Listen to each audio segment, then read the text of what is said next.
Are you ready? A Shot of Wrestling, episode 308. At the wing, we go. Break your damn shot, boy. Is that the best that you got? We about to go live. Are you ready to rock? So take a shot. Oh, so take a shot. Oh, yeah. I'm a street breaker. I'm a heartbreaker. This is my dawn. I'm a Ramon Razor. Rick Flair, Nature Boy, about to seek and destroy. It's an SOW. Let me hear you make noise. Take a shot, boy. Is that the best that you got? We about to go live. Are you ready to rock? So take a shot.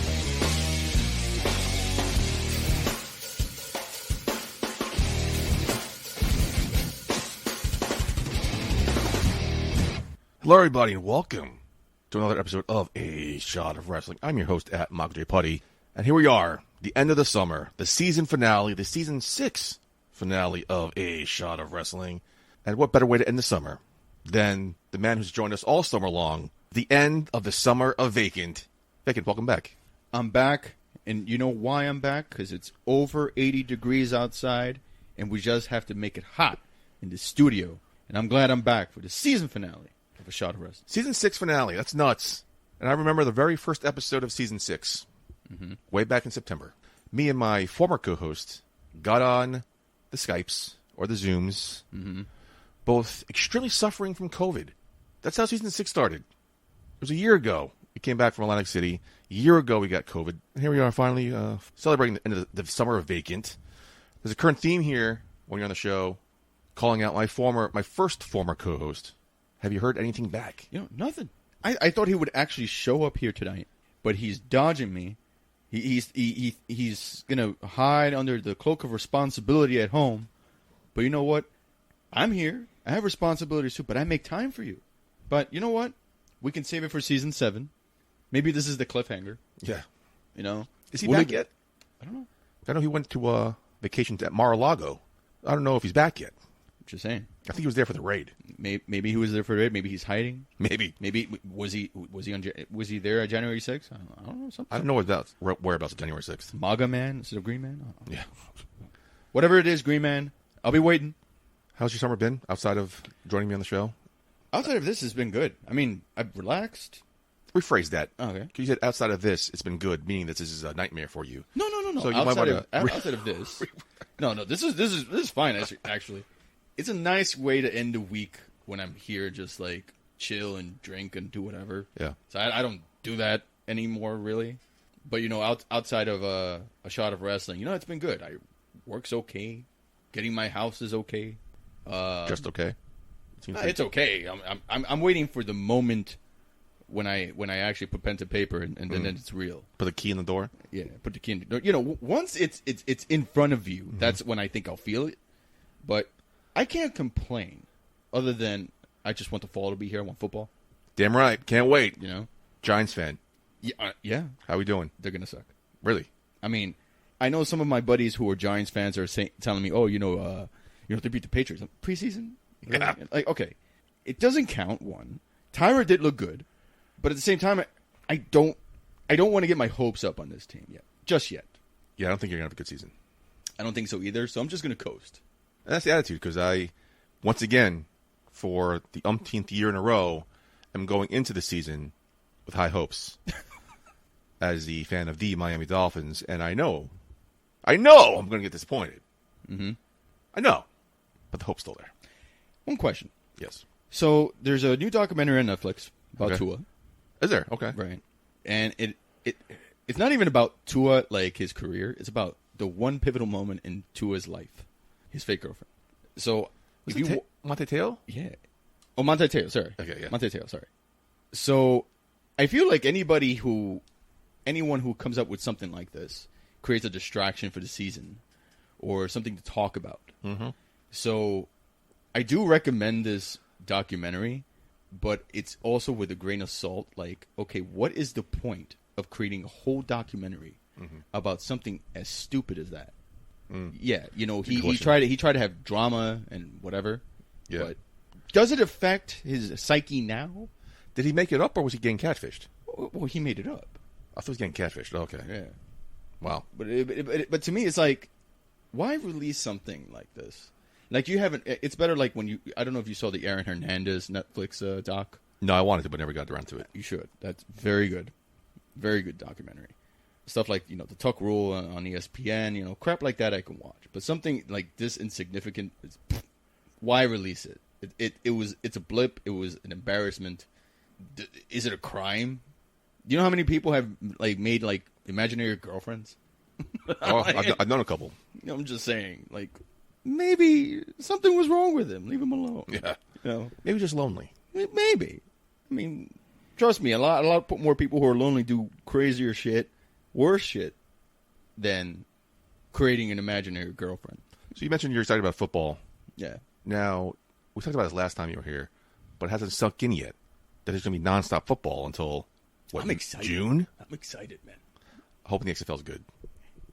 I'm actually excited for the XFL. The USFL was good. I'm excited for season 2 in that. Hope the XFL lives up to that hype. And you know what? The good thing about the XFL is I don't have a home team to root for, so I can just watch for the sake of watching. So I'm really interested, how this relationship with the NFL is going to work. Mm-hmm. So which guys we see move on up, and I'm just excited, bro. I just want to go to games. I know you and I are going to go to a game in October. That's right. So I just want to ball out and just have fun and just enjoy this shit. Because I feel like this season, too, and for me, at least for the NFL, I don't have a dog in this fight. I know my team's going to suck. Mm-hmm. I don't know if you think your team's going to suck. No, my team's going to win the Super Bowl. So I mean, some people are positive. But I just want to enjoy football for the sake of the fact that there's football. Now, the Giants suck. Who's your other team? I don't have one. You gotta have this backup team. No, I don't have a backup team. I'm genuinely one of those people that just, if the Giants are playing and they're doing absolutely awful, I'll look for another game that looks pretty competitive and just turn it on, because I just want to see action, man. I just want to see something that where people actually give a shit about winning. So you won't root for another team? No. But is there another team outside the NFC East that you will root against? I also have the NFC East. Jets I'll root against. Fuck the Jets. Yeah, fuck the Jets. I mean, only because of my wife. But, just to piss her off a bit. So right now she has bragging rights because in the regular season they've beaten us twice in a row for the past 8 years. Aren't you a Yankees fan? I'm a Yankees fan. You got to ask her, when's the last time you guys won a ring? How many rings you guys got? Pull those lines. I don't, because that's a typical douchebag Yankee fan shit. And this is me as a Yankee fan. I don't really care for that statement. We haven't won a championship in a decade, more than a decade, and we have the crosstown rivals who just might do it. So I don't know. I was watching the Sunday Night Baseball K-Rod cast, and Jeter was on. Okay, they were trying to mend fences, blah blah blah. But they point out the fact that 2009 was the last time they won. It just doesn't seem like it was that long ago the Yankees won. It doesn't. Maybe because I'm reminded about it every time I talk to one of those douchebag Yankee fans. But a good friend of mine is a douchebag Yankee fan, and he would always give me shit for the Dolphins. Right. Bro, you're a Dolphins fan. They suck. What are you talking about? So that one day he was giving me this. He was just railing into me. Mm-hmm. Then I decided, wait, he's a fucking Yankees fan. Let me do what he does. Bro, when's the last time you guys won a ring? How many rings you guys got? You got one. Oh, that's fun. That's cute. Worked. Shut him up. It does. It does work. Actually, when I went to the last game at Citi Field, the Subway Series, you had actually douchebag Yankee fans just like, oh, we have 27 rings. Blah, blah, blah. Mm-hmm. Like, a big deal. Yeah. I mean, okay. But I went there and it was a great fucking game. I thought we had it, and then all of a sudden it just collapsed at the end. So I left that stadium with my head down. I didn't say a word to my wife who was with me, and she saw I was sad. I was like, yeah, this sucks, because now I have to eat this for a bit, But I am excited for the baseball season. To me, it's all about who the hell is going to beat the Astros? Hopefully you guys. Fuck the Astros. No, we've only beaten them twice this year, and right now they're in the skid. You ever hear any loud banging or whistles blowing? Or... I mean, now with the signals being on the cap and shit on your wrist, I don't think so. But right now, to me, it's like if the Mets win, I'd be like, all right, that's cool. I wouldn't be mad about it. I feel like you're the minority because I'm a Mets fan. Yeah, I know. But a lot of my favorite players growing up are Yankees. One of my favorite players of all time, I get a lot of shit for it too, is A-Rod. I hate that. So 2009, he won a ring. I'm like, I can't hate that. I don't hate the Yankees. I fucking hate those douchebag Yankee fans. No, yeah. With me, it's more like the hopey-dopey fans that just create these scenarios in their head. Mm-hmm. But, true believers or, like, people who really stick to their guns about the sport, those I'll respect. And if they have a good take on baseball, like our friend Richard, he's one of them. A true Yankee fan. So I think because of him, I've learned to kind of respect where some of these fans are coming from. So which is like, I think I'm learning not to hate them as much, but I'm also learning that, like, damn, you guys are really hungry for this, and you guys really are rooting for it. Mm-hmm. And it almost feels like you're sitting next to a Cubs fan before 2016. Yeah. And so it's like, okay, I can see it. I think it's your time. Hope so, man. But we'll see. But right now, it's like anyone but the Astros for me. Okay. So that's all. And if it's the Mets, so be it. All right, Bacon, I realized, we can go all night talking about sports. Often when the podcast is done, we usually do. Mm. But let's get back into the wrestling world. Let's see what's trending this week. Your favorite of all time, CM Punk's in the news. Oh. He managed to create some controversy. He cut a promo on Adam Page, and now he has heat with the AEW locker room. And now the locker room is actually divided. He called out Adam Page, and he issued a rematch for the title. Page never showed up, of course, because he wasn't expecting there. It. Yeah. Then Punk said this is coward shit, not cowboy shit. I thought it was weird, because why mention it? There's no payoff to it. Right. But that was a shoot. He considered a receipt from a previous promo Adam Page cut on him. It feels very, like, second grade-ish. Mm. I guess that's how things go sometimes. I actually was trying to find that promo that people were talking about. Me too. I couldn't find anything.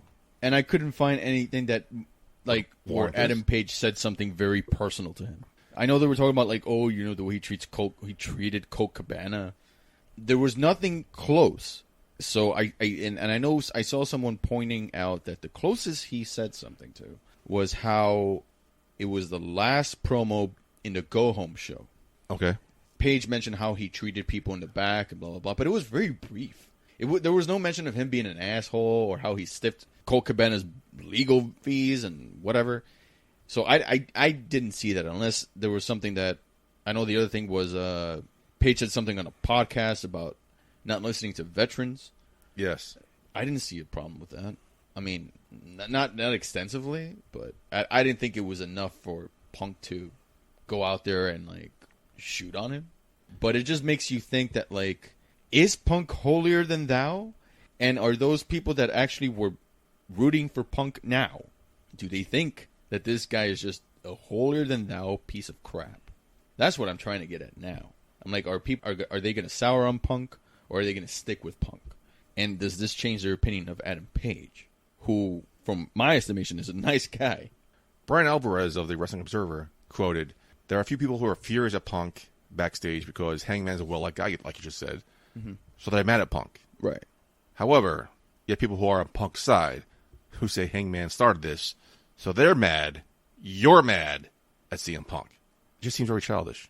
It was weird when I first saw it, because I'm like, okay, maybe this is some heel shit going on here, right? Yeah. And then I started reading the reports. I'm like, wow, that's kind of cowardly. You're literally made this dude. There was no way he could win that. No, of course not. And by him, I mean Page, because A, he wasn't there, so he didn't win that round. No. Right? B, he can't go through the curtains into the ring because it's not your time. So he coordinated. I mean, smart move if you're that kind of a guy who roots for that shit. But it was kind of like, man, you made this guy look like a piece of shit. Yeah. Mind you, it doesn't change my opinion of Adam Page. I mean, it doesn't weaken my opinion of Adam Page, or makes me think that, like, oh, Adam Page is a bitch.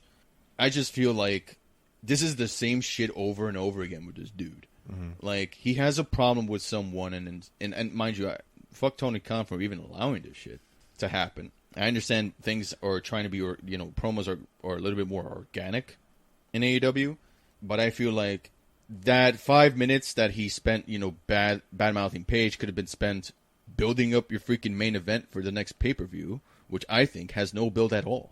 The biggest show of the year. Yeah. That's my take on Punk. And in the past, I've had negative opinions about this dude, and I feel like all those rumors that he was threatening to quit again and blah, blah, blah.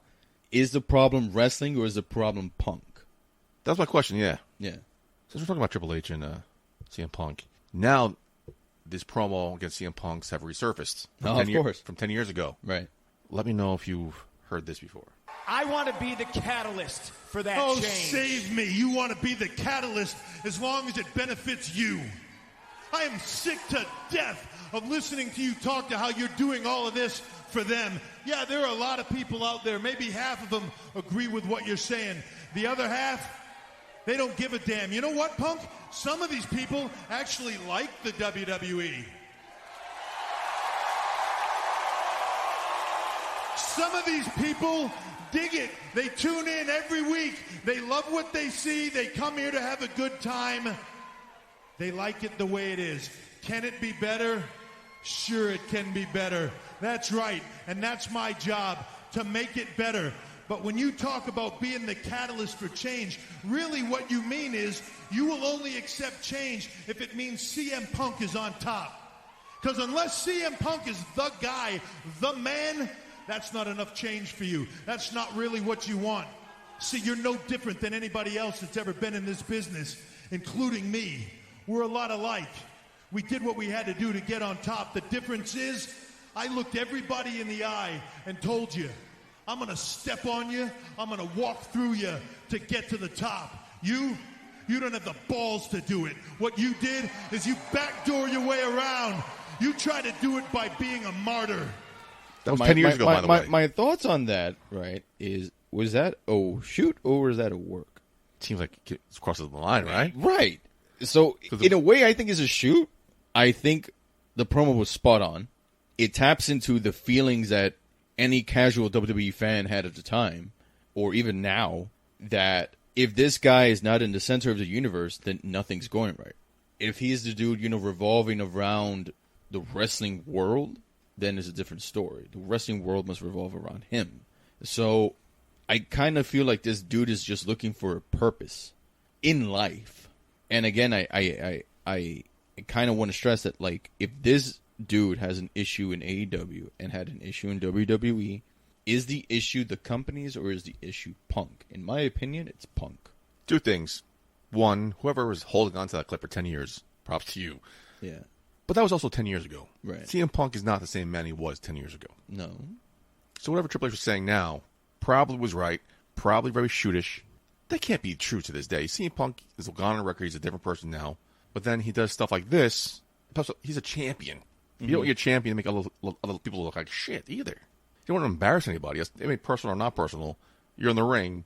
Keep that shit backstage. Right. That kind of crap, I feel like, especially when you're a champ, you're representing the company, you're representing that corporation. Yeah. You are the face that has to go out there and promote Tony Khan's vision of wrestling. Or in WWE's case, Stephanie McMahon's and / Nick Khan's vision of wrestling. I think that's the kind of shit that, like, if you're a man, you talk it over with this dude and, like, hey, I understand you have issues. What issues could they be? And just hash it out. And Punk has been that kind of person who has preached that, I'm going to talk to you man to man and blah, blah, blah, blah, and try to fix this shit.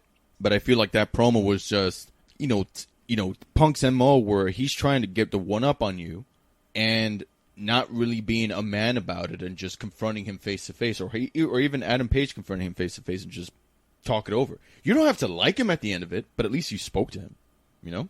That's just the way I see it. Also, there's no plans for a CM Punk Adam Page rematch down the road too. So it just seems like this is a complete waste of our time. So how about we just move on? Yeah. WWE introduced NXT UK back in June of 2018. Mm-hmm. Seems like a lot longer ago than that. It does. The UK brand gave birth to many top names, including Tyler Bate, Pete Dunne, Rhea Ripley, just to name a few. Gunther, the longest reigning NXT UK champion. Well, now they have announced NXT Europe, as NXT UK is now a thing of the past. It's come out the last couple weeks. NXT UK talent, we're assuming the brand is being shut down because I think they lost taping rights, or the tapings are getting shut down. Right. Fox News reports that NXT Europe, quote unquote, will reimagine the brand and talent pipeline with a renewed focus on Europe in general. NXT UK will be going on hiatus. Shawn Michaels told Fox News Digital he was pretty excited about the NXT Europe, saying, and I quote, "Given the success of NXT UK, we feel it's time to expand beyond that." He said the company will work with the staff and talent to launch NXT Europe to a bigger and better than NXT UK was. He also added what will become of NXT UK talent, saying, some of it, like everything with WWE and NXT, the pipeline is always fluid. It's going to be one of those situations where we're going to have a lot of representation going into the Worlds Collide coming up pay-per-view.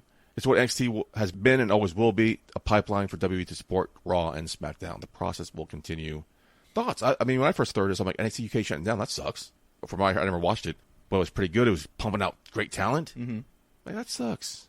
The place is not shutting down. They're expanding to the whole fucking continent. Right. So, I guess it's 6 of one, half dozen of the other. Because it's now just, it seems to be good news. And all the talent released today were released from NXT UK talent contracts. Mm-hmm. Assuming most of them will get resigned to NXT Europe contracts, right? I guess all legalese and stuff. Yeah, it's all formality. But it seems like a big story this week that was trending. I mean, it's actually some good news. I didn't take the news as bad as other people might have taken it. I think this opened up opportunity to expand on talent search. You know, you can tour all of Europe. It opens up a new audience.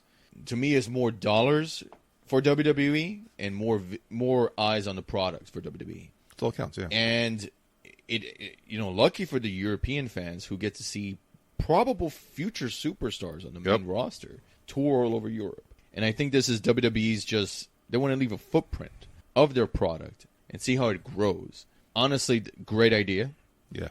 And I think it's a good barometer. I mean, if this succeeds, can WWE also expand into other continents? I know, like, Asia, people in India, that's a big fan base there. Japan, Australia, New Zealand, and even South America. I know South America, the wrestling business, at least wrestling popularity is growing. And who knows? Maybe you could see something in Central America, Mexico.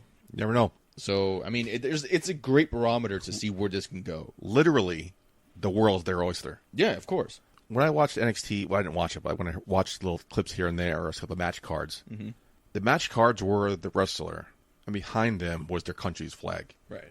So they were already kind of throughout Europe, representing Europe. Mm-hmm. So now this just opens the door, because like you just said, there's not going to be an NXT Germany. Right. There's not going to be an NXT Italy. Boom. 2 birds, 1 stone. Cross the whole continent. Get all the talent you can. This is nothing but good news. I mean, when I first heard NXT was shutting down, I was kind of a little bummed out. I'm like, oh, that sucks. Like I just mentioned, all the names that came from there. But the people who are upset about this, you got to look at the glass half full here, because this is just going to help WWE in general. No, I don't think it's bad news at all. I think it's a nice way to get eyes on a product, eyes on future superstars, and I know that WWE does tours of Europe like twice a year or something like that. Something like that. Right? I guess that was, and I'm talking pre-pandemic. I don't know what they do now. This kind of feeds the hunger for the fans of Europe to get a little taste of WWE. So why not have it with something that's like where they can have a little bit of freedom, in terms of their house shows, their touring. You get to see pure wrestling. You get to see just like these blank canvases of people that down the road could be pretty vital to the success of WWE. So, I mean, not bad. I think this is one of the most positive news that we've heard from WWE in weeks. Triple H tweeted, and I quote, "The growth of #WWENXT to include all of Europe will not only bring diversity and opportunity to in-ring competition, but also recruitment and development of talents from around the world. WWE wants the best from around the globe." I agree. And a part of this whole press release, Brandon Thurston of WrestleNomics tweeted the fact that Shawn Michaels got a new title. He is now the WWE Vice President of Talent Development Creative. Props to him. I know he's been staying away from titles for a while. He's helped start the Performance Center, then became a trainer, and then all of a sudden now he's working alongside Terry Taylor and Triple H. Then he took the reins of NXT UK, and now he's running NXT. It's one of those things where once you're out, they suck you back in type of thing. Yeah. It's in his blood. I'm bringing this up. This is a great tweet that came out from Capital Vexus at Capital Vexus _. Triple H giving Shawn Michaels a promotion has big. If I'm eating, my homies are eating too energy. Quickly recap the story is just the fact that Triple H is in power, but all his friends are getting a little seat at the table as well. Because you surround people with your friends, positivity, people who will say, no, fuck you, that's not going to work. Because what we heard from Vince McMahon is he surrounded himself with yes men. I don't think Shawn Michaels is going to say, oh, yes, that's great. Do we think the corporate clique is forming? Yeah, no. that is a great thing for it. The corporate clique is forming. I mean, I'm so excited about this. I mean, I can get excited on it. I mean, Shawn Michaels is a great mind. It's a shame that Scott Hall's not alive right now. Yeah, imagine. Because it's a shame that they never hired him as a talent development or creative. But I would say, who better than to learn from the guy who basically sold out shows and was literally named Mr. WrestleMania because he actually put his body on the line and gave us great matches. I dig it. Congratulations to Sean. I mean, and who would have thought, right? A guy who had lost his smile is now in the upper echelon of corporate. And who knows, maybe one of those people that you touched or you trained could very well be at the main event of WrestleMania. Never know. Congratulations to him. I see positive things coming from this. We'll see where NXT Europe goes. And hopefully... It just doesn't sound as sexy as NXT UK. When I first heard the name NXT Europe, it reminded me of NFL Europe. And then I remember... Yeah, I totally forgot about that. Yeah, yeah, of course. Of course. And it's like... And then I remember that was a colossal failure. Yes, it was. But the difference is... Wrestling fandom is everywhere. Yeah. Where football fanaticism is not really there. You and I have been to WrestleManias, man. Yeah. The fans that mostly come from there, other than Japan and Mexico, Europe. I remember in the WrestleMania 2018 in New Orleans, most of the people like me, Rich, were hanging out with were European guys. They were British dudes who not only lived in New York City and had worked in bars and stuff, but they had just landed. They were like, hey, I traveled like X miles or kilometers to get here and just watch this. I mean, it's insane. The microcosm of people that just gather as if this was church, So I dig it, man. For a lot of people it is. I dig it. I dig this. I'm excited. Do you know what I dig, Vacant? What's that? Television. Especially this week. So let's get right into some TV Takedown. It's time for this week's TV Takedown. Oh, yeah. Yeah. Cheers. Cheers.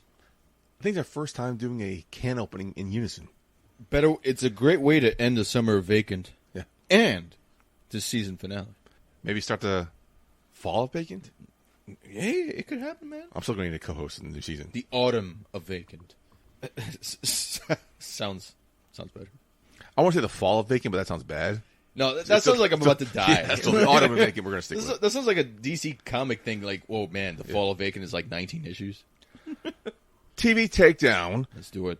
Where we cover something we enjoyed throughout the week of TV and what made us look forward to coming up next week's television. Hard to narrow it down this week because I think this is one of the best TV weeks from Monday to Friday we've seen in a while. Mm-hmm. What is your takedown this week? Listen, it's hard to choose because, like I said, like I told you off air, Raw this week was one of the most watchable episodes I have seen in weeks, months, maybe a year. Fantastic booking. Multiple matches that went maybe 10 minutes or longer, and there was less emphasis on cutting a promo in the ring or having someone enter the ring and they went to a random commercial for 5 minutes, and then they went to a promo before they even got to that match. It was great. You can tell that there's a different person in charge. So I think WWE, at least for this week, they're going in the right direction. I'm going to have to agree with the minds of Eric Bischoff, who would give it like 60 to 90 days before we see something significant happen. So I'm kind of like right now I'm kind of looking forward to not just Clash of the Castle, but I'm looking to see where this goes in terms of the next big pay-per-view being Survivor Series. So I'm digging that all these other stars that were gone at some point or fired are given a second chance. They're being made to look strong. It's exciting right now, and it feels like I should be reinvested into this product now, as a fan of WWE. So, to me, all kudos to Triple H and everyone making those executive decisions right now in Connecticut right now. Raw's been killing it the last couple of weeks. Yeah. I was at MSG the first time. Triple H took over. You couldn't really tell too much. But it was packed, right? Yeah, it was packed. loud. It was MSG. But it was packed. Yeah. Sold because out. they all thought Cody was going to win that damn title. Yeah, sure.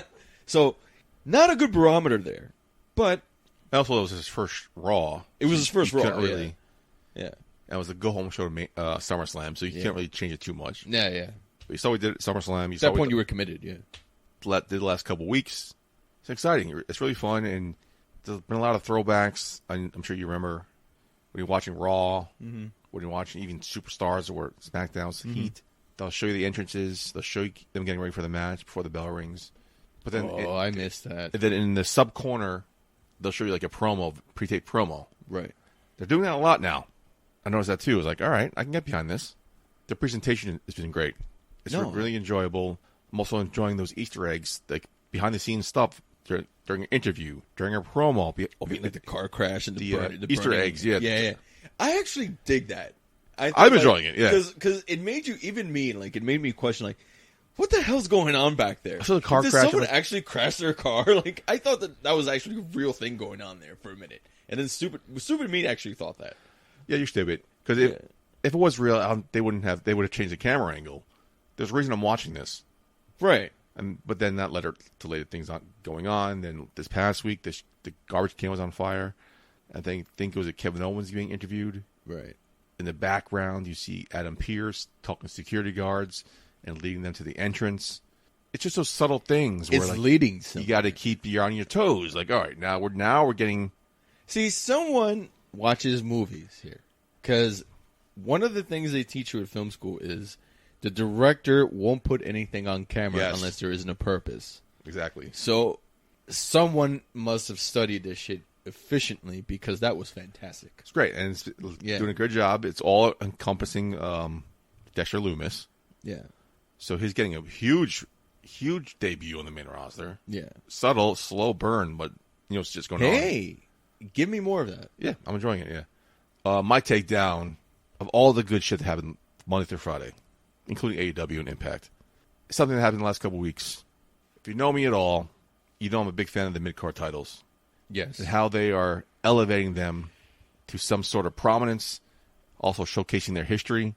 These video packages, these little vignettes before the match starts. Right. I mean, Bobby Lashley's been doing matches, last 2-3 weeks? Mm-hmm. Gunther has been doing matches the last 2 or 3 weeks. The IC title is finally being defended at a pay-per-view in the first time since WrestleMania 37. Wow. That's nuts. You would think, though, right, at some point this was the title that main evented a SummerSlam. Yep. And then it just wasn't showcased at all. I don't know why. I mean, who was? I think it's Corey Graves. No, not Corey Graves. That's Pat McAfee keeps referring to it. This is the workman's title. Right. Great matches in IC title match. You had the ladder matches. Yep. You even, mind you, I'm not even talking about Razor Ramon and Shawn Michaels, but also if you remember WrestleMania, SummerSlam. Yeah. San Francisco, we had that Intercontinental title match where Daniel Bryan won. Right. It was hot as fuck that day, but it was great to watch in person. It's not just the U.S. title they're promoting. It is also the United States Championship. Someone heard it was going to be Bobby Lashley versus AJ Styles for the first time ever. That was a good match, actually. For the United States Championship. That was really my takedown, because I really enjoyed that match. That wasn't the main event. That should have been the main event. What the fuck are you talking about? You have fucking Theory versus Ziggler as the main event? I was confused. Didn't make any sense to me until I listened to After the Bell today. Okay. Corey Graves was telling us 10 o'clock is their key viewership. Right. So the ratings spike at 10 o'clock. That's how you keep somebody till 11. So now, he said probably going forward you'll see big marquee matches at 10 o'clock. Mm-hmm. And then we'll try to hold them till 11. Which is also makes sense business-wise. If you know already going into it, that's where the ratings spike. You got to capture your audience. Mm-hmm. And I forgot who was on the show that made a good point where, well, it's good because at 10 o'clock you have the quote-unquote big match. Mm-hmm. But then it also gives guys like Theory a quote-unquote main event experience. Mm-hmm. The last hour of Raw is going to be fucking sick going forward.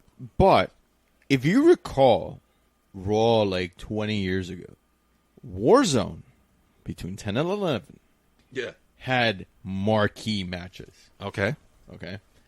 So the fact that they forgot that crap, right, and it's all of a sudden fixed, tells you where the problem lied. It's true. I don't know where the ratings landed going because forward, I always thought, right, you had when I started watching WWE religiously, Attitude Era, you had two shows distinctive, Raw and Warzone. Warzone was 10 to 11 where it was edgier. Mind you, it was edgier beforehand. Never noticed the difference. You did notice a difference, but if you notice that subtle little trademark at the bottom corner when they reached the top of the hour, right? You knew shit was about to pick up. Okay. You knew that the main event matches were coming. You knew that the puppies were coming. You knew all that. Stone Cold was going to come out. The Rock was going to come out. If I called Green Man. Yeah. Puppies, bitch.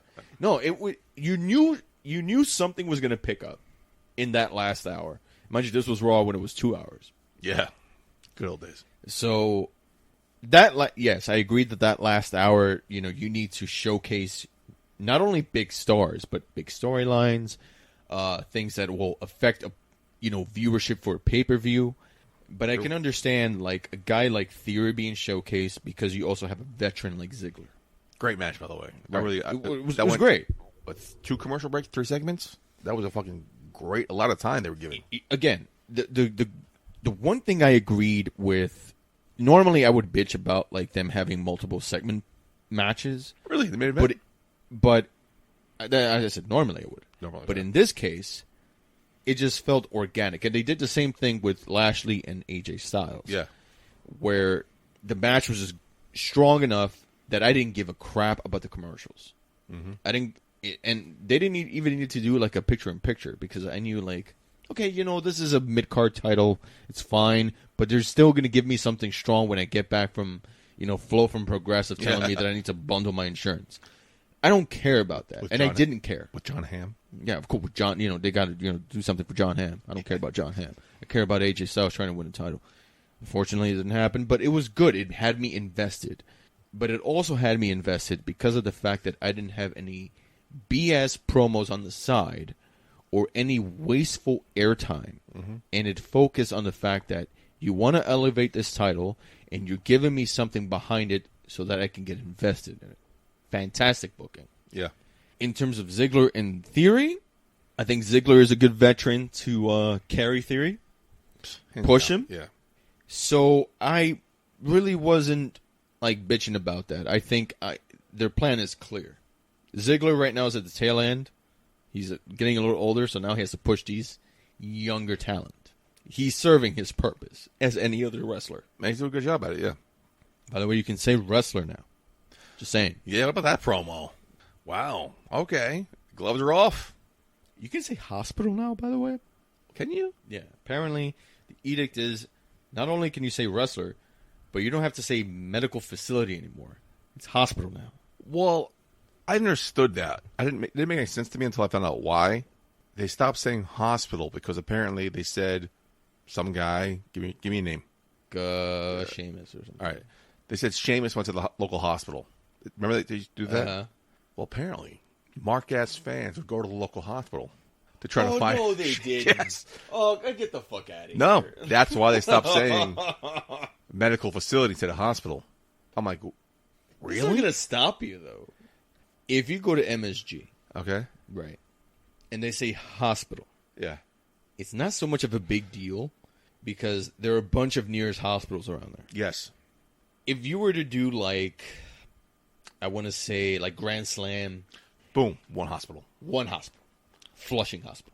So once I found that out, I'm like, yeah, that makes sense. I can't shit in that because that makes sense. Because if you're going to, obviously you're not doing that because what if? You're saying that because shit happens. Right. So I'm fine with that. No, I'm cool with that. I mean, I never had an issue with like them saying medical facility. But apparently it was a banned term, hospital. Mm-hmm. And now it's back. But I feel like any smart aleck will determine the geography of where the arena is to a nearest hospital. Because, we all have this thing called a smartphone now. Yep. It's even worse. So, and fans will find you. Even when they come to New York, we have 3 airports. Yep. You're going to have fans in Newark, you're going to have fans in LaGuardia, and you're going to have fans in Kennedy. Just saying. Ridiculous. We're good. But New Orleans, there's only one. It's pretty easy to find you. But it's also very disturbing that you get up at 2 or 3 in the morning and go to an airport to get something signed at like 4:30 in the morning. Yeah. That's kind of disturbing. I'm sorry. Like, that's just weird. weird. You know when it's not disturbing? Yeah. You know when it's fucking cool? when you're accidentally staying at the hotel the wrestlers are staying at, and you're walking into the hotel at 2 o'clock in the morning, and there's a crowd of fans greeting you. Did that happen to you? Yes. Houston, Texas, WrestleMania 25. That's great. We're out partying, we're drunk, and coming home, there's like crowds of people in the entrance. I'm like, hey, you know, Green Man. We made the most of it. That was a fucking good one. Oh, that's great. I feel we're like us, like you, Green Man, like Richard, everybody that we know that has gone to WrestleMania. There's always some really cool story. Yeah. There's a really cool WrestleMania story, and I really miss that. Me too. Because I know we haven't been to a WrestleMania lately. Yeah. But there's 35. something always happens to one of us. Man, I can't wait to go back. I am planning to hit the road again next year. You going to LA? That's the plan. Okay. So let fingers crossed. We'll Good luck getting tickets because apparently 90-something% of the tickets are sold out already. I'm doing the typical now, like I'm a wait last minute kind of deal. But if I go to LA and I happen not to go to a WrestleMania, so be it. NXT Heatwave was great, beginning to end. Talk about a card with great matches nonstop. The conclusion of the Tony D'Angelo Santos feud. Hopefully, we'll see Santos now on the main roster soon. We'll see what happens. AEW is good. Yeah, the return of Kenny Omega. Other than the Kenny Omega looking a little bit not up to par, but I understand he was injured. Blah blah blah. But he's like a fat kid going to a public swimming pool. Why are you wearing the shirt? Take the shirt off. That's kind of what it felt like, but nobody asked him to wear the shirt. Impact's great, going on the road to Bound for Glory for some reason. Bound for Glory is their WrestleMania. It is. Not Slammiversary, Bound for Glory. Slammiversary is their SummerSlam. Mm-hmm. They've done this last couple. I think I mentioned it last episode, maybe 2 episodes ago, when they were competing against Money in the Bank. Mm-hmm. They made their monthly pay-per-view, quote-unquote pay-per-view, on Friday. Oh, interesting. The biggest show of the year, Bound for Glory, now is airing Friday at 8 o'clock. I'm not going to buy that. No. I'll buy it and watch it recording, then until I realize I know the result, I'm not going to watch it.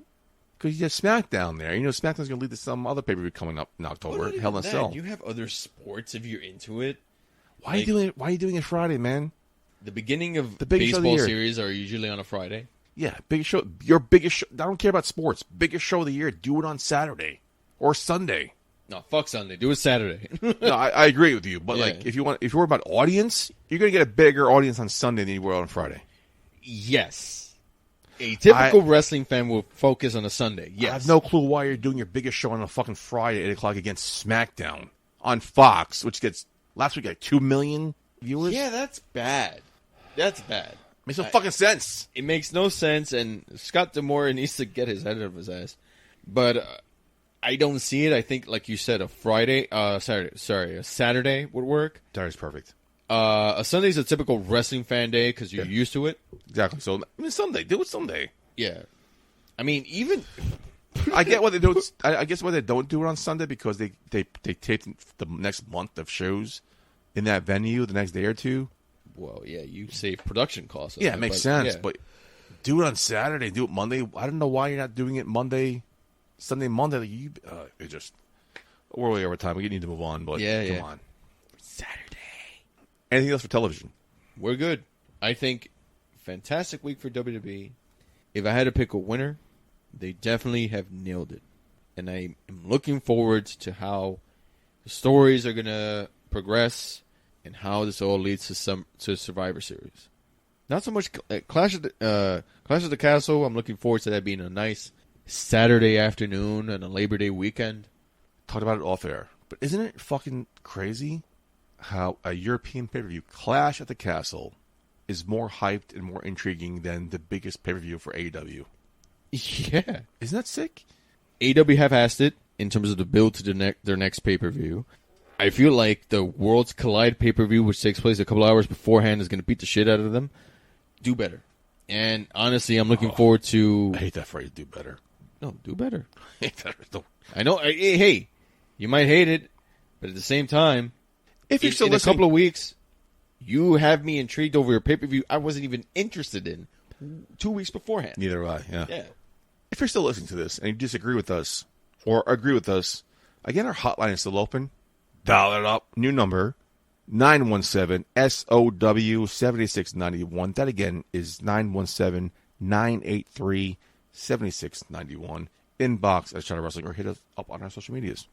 All right, Becky, on that note, let's wrap things up here. Not only wrap this show up, let's wrap this season up. Let's wrap this summer up. Thanks for being here. Thanks for being here throughout the summer. Thanks for filling in for my former co-host. I love this show ever since its inception. You have been, yeah, preach. And you know what? I'm still kind of peeved about Green Man not answering my channels. But you know what? That's fine. Because at least I'm contributing to something bigger. The success of this show. Yeah, absolutely. So I think that this should last longer than anything there is. Without the fans, we wouldn't be here. So I thank the fans on behalf of you. And let's keep this going, man. Wrestling is never ending. It's a never ending story. It's a story revolving titles and personal vendettas. So let's hope that wrestling keeps growing so we're able to deliver something for the fans. Again, one of our monikers for the last 6 years was this show is from the fans. To the fans. To the fans. So make sure you get involved in the conversation. Inbox at shadowwrestling.com. Shadow Wrestling on all forms of social media. Or text or call us. 917-SOW-7691. That's 917-983-7691. I was actually going to pull up what for those who don't know where the SOW would mean, but then you got it. Tell us what you think about anything. Wrestling, what happened this week, what we discussed, and we'll discuss it in a future episode. Where can people find you on social media? WWE Vacant 316 on all platforms, my friend. Instagram, Twitter, and Facebook. Are you back active, or are you still trying to get back? No, I'm trying to, but today I actually promoted this tremendous recording. So okay. So Preach. Anytime there's something big going on, I'll be back. Anytime there's something significant, I'll put on Twitter. Anything that is kind of BS, I'll put on Facebook. This is the season finale. We brought you on 3 months ago for the season of Vacant. Mm-hmm. I did not know it was going to be season of Vacant until you brought it up. I'm like, that makes fucking sense. Yeah. And we realized season of Vacant, now coming 3 months later, is coming to an end. And I'm just, as a guy who's in audio, as a guy who's building shows and the progression of shows, I wholeheartedly apologize for no payoff. Without Green Man being it's here. Fine. It's fine. I filled in the Without Green important Man shoes, which is the co-host shoes. Without Green Man being here, does that make you still feel like a win? You know He's what? ducking. I feel like I won via forfeit. He's ducking you. But you know what? I'm going to not accept that forfeit until this man faces me face to face. Well, he's obviously not going to. But now, will you accept a challenger from somebody else? Listen, From if somebody- you want to some replace the random guy Green Man's cowardice, so be it. But you know what? Although, fun fact, I own the rights to Green Man. Yes, you do. So whoever shows up here, I could be Green Man, technically. Technically, if somebody wants to show up and walk this aisle right now and wants to challenge me, I'll take it as a warm-up for the real man. So, we can make this an SOW Mania thing, like the week of WrestleMania. We can build this up, man. But you can lay out any opponent right now, and I'll beat him right now. Someday, I'll face you, man. But for now, let's keep this civil. So WB Vacant 316, all across all Platforms.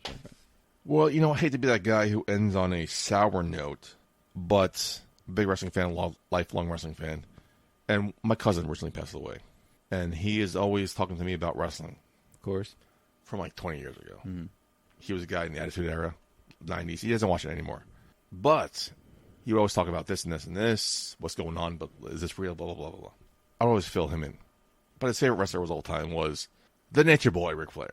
So, one last time, rest in peace, buddy. This woo is for you. Woo! Hey, baby, I hear the bell ringing, hip tosses and body slams. Oh, my. And maybe you seem a bit confused. Yeah, baby, but I got you pinned. Ha, ha, ha, ha. But I don't know what to do when I see them with that golden case. They're cashing it in. Authority all in my face. What is a man to do? Good night, everybody.